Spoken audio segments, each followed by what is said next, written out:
আজকের এই ভিডিওটা অতি গুরুত্বপূর্ণ। দেখা মাত্র প্রত্যেকটা বাংলাদেশী নাগরিক এটা ভিডিওটা শেয়ার করে দিবেন, কারণ আমি যে তথ্যগুলো দিচ্ছি। নমস্কার, খবরের অন্তরালের খবর নিয়ে ক্যালকাটা ডায়ালগস থেকে আমি মনোজ দাস। আজকের প্রতিবেদনে যার শিরোনাম দেশেই ফিরতে পারবেন না তো কি করে প্রধানমন্ত্রী হবেন, তারেক রহমান। দর্শক, আপনাদের নিশ্চয় মনে আছে মোহাম্মদ ইউনূস তার ঘনিষ্ঠতম সভাসদ খলিলুর রহমান সহ এক ঝাঁক মন্ত্রী শান্ত্রী নিয়ে লন্ডন গিয়েছিলেন মাস দুয়েক আগে। উদ্দেশ্য ছিল বিএনপির যুবরাজ তারেক রহমানের সঙ্গে সাক্ষাৎ। এই সাক্ষাতের প্রেসক্রিপশন দিয়েছিল আমেরিকা। কেন আমেরিকা দিয়েছিল সেই প্রেসক্রিপশন, সেটা আপনাদের অজানা নয়। পার্বত্য চট্টগ্রামে হিউম্যান করিডরের নামে মার্কিন সামরিক ঘাঁটি তৈরি, ওই সেন্ট মার্টিনস আইল্যান্ড এবং বাংলাদেশকে উপনিবেশে পরিণত করা ছিল এই প্রেসক্রিপশনের মূল লক্ষ্য, যাতে বিএনপি বিরোধিতা না করতে পারে। তার জন্য ইউনূস গিয়েছিলেন। প্রেসক্রিপশনে ওষুধ হিসেবে উল্লেখ ছিল ইউনূস হবেন বাংলাদেশের রাষ্ট্রপতি এবং তারেক রহমান হবেন প্রধানমন্ত্রী। কিন্তু দেখা গেল কাজ হলো না সে ওষুধে। কেন কাজ হলো না তার উত্তর মিলতে পারে ওই বাংলাদেশের জামায়াতে ইসলামীর কাছে। আরো এক জায়গায় মিলবে তার উত্তর, সে নামটা পরে বলছি। যাই হোক, যেটা দেখা গেল, লন্ডনের উদ্দেশ্যে বিমান ধরলেন যখন ইউনূস, তখন হাইকোর্ট বাংলাদেশ হাইকোর্ট তারেক রহমানকে মুক্তি দিয়েছে সব মামলা থেকে। আর যখন ইউনূসের বিমান গিয়ে লন্ডনে পৌঁছলো, ততক্ষণে হাইকোর্টের রায়ের বিরুদ্ধে আপিল করেছে সেই ইউনূসেরই সরকার। অর্থাৎ এই আপিলের উদ্দেশ্যটা কি? তারেককে ফিরতে দেয়া হবে না দেশে। এরপরে গত মাসে আমেরিকা প্রেসক্রিপশন দিতে নতুন ডাক্তার পাঠালো। ঢাকায় মার্কিন দূতাবাসের চার্জ d'affaires ট্রেসি জ্যাকবসন, তিনি গত জুলাই মাসে লন্ডনে গিয়ে দেখা করলেন তারেক রহমানের সঙ্গে। উদ্দেশ্য একই, মার্কিন স্বার্থ দেখাটা, সেটা একেবারে এনশিওর করবার জন্যে তারেক হবেন প্রধানমন্ত্রী, ইউনূস হবেন রাষ্ট্রপতি। এবং তারেক রহমান শোনা যাচ্ছে ট্রেসি জ্যাকবসনকেও বলে দিয়েছেন, হ্যাঁ সেটাই হবে, আমি আমেরিকার স্বার্থ দেখব। তা প্রধানমন্ত্রী হতে গেলে তো দেশে ফিরতে হবে। তারেক ফিরছেন না কেন? ফিরছেন না বলতে পারা যায় ফিরতে পারছেন না, এইটা বলাই ভালো। কিন্তু কেন তিনি দেশে ফিরতে পারছেন না? কারণ একাধিক গুরুত্বপূর্ণ মামলা আছে তার বিরুদ্ধে। যেমন 21শে আগস্ট গ্রেনেড হামলা, ওই মামলায় তাকে তিনি ছাড় পেয়েছিলেন, কিন্তু আপিল হয়ে গেছে। এছাড়া অর্থ পাচার, 10 ট্রাক অস্ত্র মামলা ইত্যাদি। তারেক রহমান আদালতে হাজির হননি, ফলে তার অনুপস্থিতিতে বিভিন্ন সাজা ঘোষণা হয়েছে। কিছু মামলা এখনো বিচারাধীন রয়েছে। এই মামলাগুলোর বেশিরভাগেই তিনি পলাতক হিসেবে উল্লেখিত আছেন। আইন অনুযায়ী দেশে ফিরে তিনি আত্মসমর্পণ করলে সরাসরি গ্রেপ্তার হয়ে যেতে পারেন, কারণ এই সমস্ত মামলাগুলো জামিন অযোগ্য ধারায় করা হয়েছে। এই আইনি জটিলতা তার দেশে ফেরার পথে প্রধান বাধা।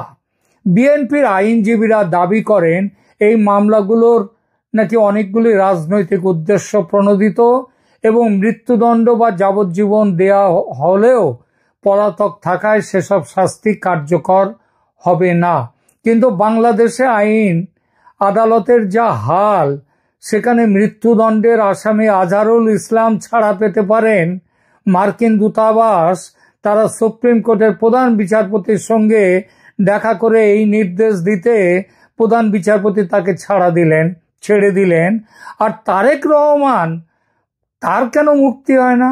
বিশেষত ইউনূস মিয়া প্রধান উপদেষ্টা যখন নিজে তারেকের মুক্তির ব্যাপারে রাজি, তখন কেন তার মুক্তি নেই? আর হাইকোর্ট থেকে মুক্ত করার পরেও কেন সেই রায়ের বিরুদ্ধে উচ্চতর কোর্টে আপিল হলো? কে করলো সেই আপিল? স্বয়ং সরকার। সরকার তো শুধু চেয়ার নয়,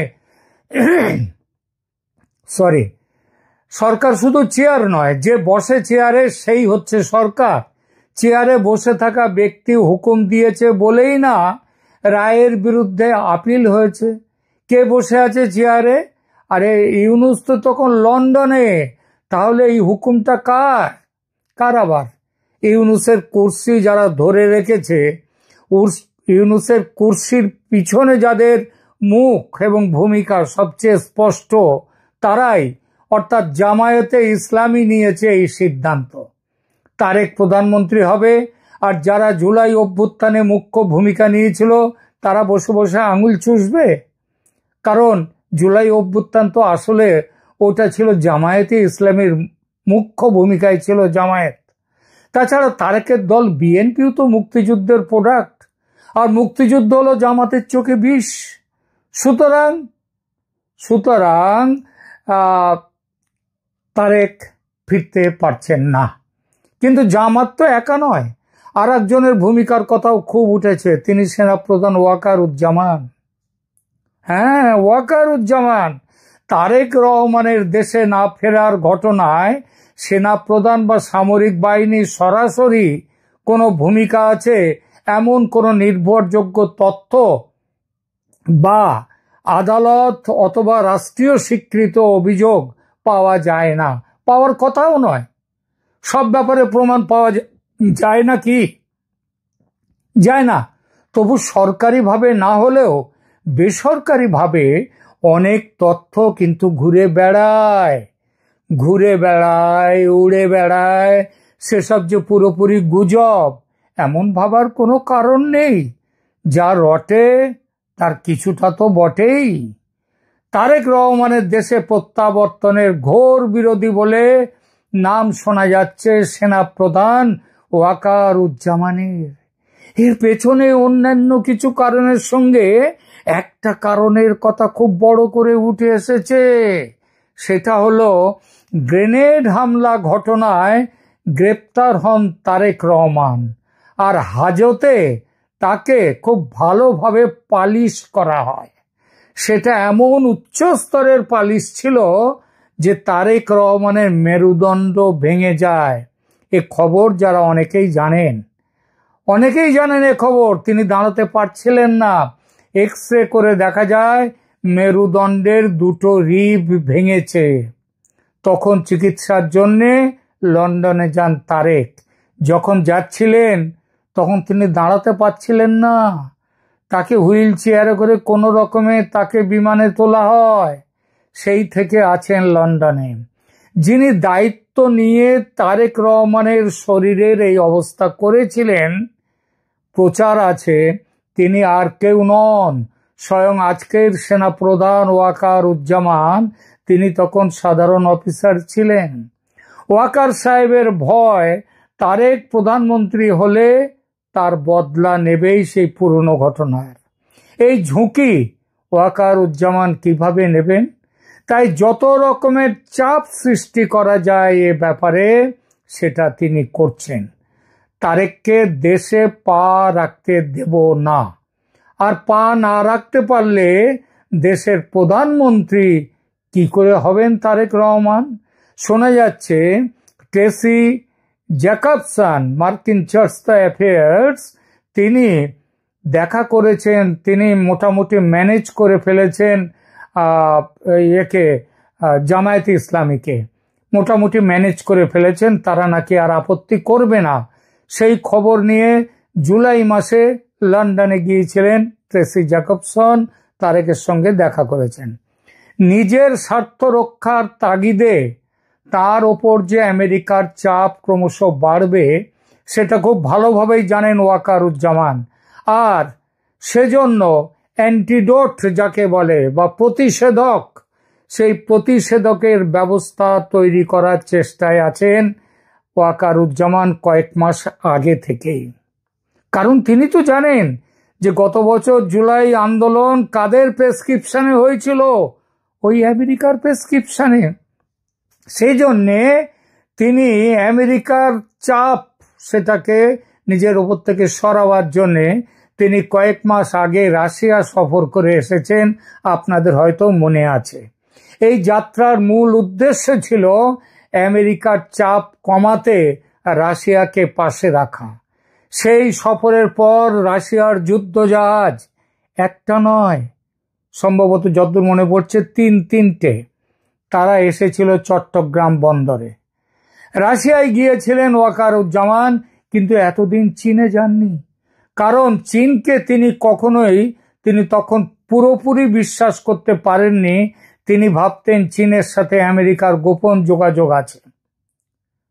এখন ঠিক একেবারে অতি সম্প্রতি রাশিয়া, ভারত, চীন মিলে স্পষ্ট আমেরিকা বিরোধী অবস্থান নেয়ার পর ওয়াকারুজ্জামান চীনে যাচ্ছেন। আগামী 22 আগস্ট থেকে 25 আগস্ট তিনি চীনে থাকবেন, চীনের সফর হবে। এর 5 দিন পরেই একটা দেখুন, মনে রাখবেন এই সব জিনিসগুলো, ডটগুলো মিলিয়ে দেখুন। এর 5 দিন পরেই পুতিন, মোদি, শি জিনপিং এর বৈঠক। ওই এসসিও, সাংহাই কোঅপারেশন কনফারেন্স, তার ওই অর্গানাইজেশন, তাদের মিটিং। সেই বৈঠকে বাংলাদেশ নিয়ে কিন্তু সিদ্ধান্ত অবধারিত। এই 3 দেশ কখনোই আমেরিকাকে বাংলাদেশে ঘাঁটি গড়তে দেবে না। আর এই না গড়তে দেওয়ার পেছনে বড় ভূমিকা দেয়া হবে ওয়াকারুজ্জামানের। ওয়াকারুজ্জামান বারবার বলেছেন তিনি সামরিক শাসন, তিনি কখনো আর্মি কু করতে চান না, তিনি শাসনভার নিতে চান না। তার অনেকগুলো ব্যাপার রয়েছে। রাষ্ট্রসংঘ থেকে তার বিরাট সংখ্যক সৈন্যকে ফিরে আসবে এবং সেটা ফিরিয়ে এলে তার অবস্থাটা ভালো থাকবে না, তার অবস্থা খারাপ হবে। সুতরাং তিনি যে সিদ্ধান্ত আপাতত আছে সেটা হচ্ছে ইউনূসকে বিদায় দিয়ে বিকল্প সরকার প্রতিষ্ঠা করা। বেশ কয়েকটা বিকল্প ঘুরে বেড়াচ্ছে, যথা নতুন উপদেষ্টা পরিষদ গঠন, অথবা কেয়ারটেকার গভর্নমেন্ট, অথবা জাতীয় সরকার, অথবা জরুরি অবস্থার সরকার, অথবা সামরিক শাসনের সরকার। কিন্তু এসব ছাড়া আর এক বিকল্পও ক্রমশ জোরদার হচ্ছে। সেটা হলো প্রধানমন্ত্রী হিসেবে নির্বাচিত শেখ হাসিনাকে ভারত থেকে ফিরিয়ে নিয়ে গিয়ে তার হাতে দেশের ভার তুলে দেয়া। কারণ আইন অনুযায়ী, সংবিধান অনুযায়ী তিনি এখনো দেশের প্রধানমন্ত্রী, কারণ তিনি পদত্যাগপত্র দেননি। আর এই কাজটা সুস্থভাবে করার দায়িত্ব থাকবে সেনাপ্রধান ওয়াকারুজ্জামানের উপর। ভারত রাশিয়ার সঙ্গে এ ব্যাপারে কথাবার্তা হয়ে গেছে। ওয়াকারুজ্জামান চীনে যাচ্ছেন শি জিনপিংকে তার মতামত সরাসরি জানাতে। তাহলে বুঝছেন তো কেন বলেছি প্রধানমন্ত্রী হতে পারবেন না তারেক রহমান, এবং কেন বলেছি প্রধানমন্ত্রী থাকবেন শেখ হাসিনাই। এখনকার মতো এখানেই রাখছি, ভালো থাকবেন, ধন্যবাদ।